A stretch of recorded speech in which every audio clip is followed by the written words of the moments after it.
Hei, velkommen til Trondheim og til BEWI Eskefabrikken. Jeg heter Steinar Jonassen og jobber her på fabrikken. Bli med inn, så skal jeg vise dere hva vi holder med.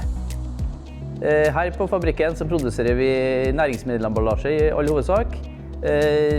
Alt vi produseres i kartong, eller som BEWI sier, fiber.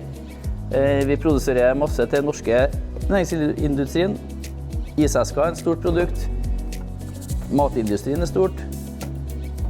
Og vi har også en del emballasje til Sverige, popcorn.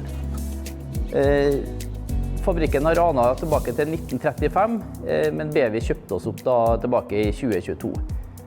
Her borte har vi jo den første maskinen firmaet investert i. Men nå skal jeg ta dere med inn og vise litt mer moderne maskinpark enn det her. Her på Eskefabrikken er vi 33 ansatte. Vi produserer ca. 200 millioner esker i året.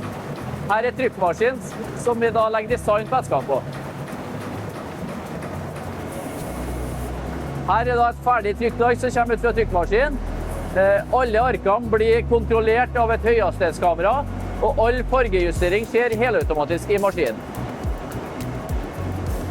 Her da ser dere et ferdig trykt ark som skal gjennom vår stansemaskin og til slutt bli til esker.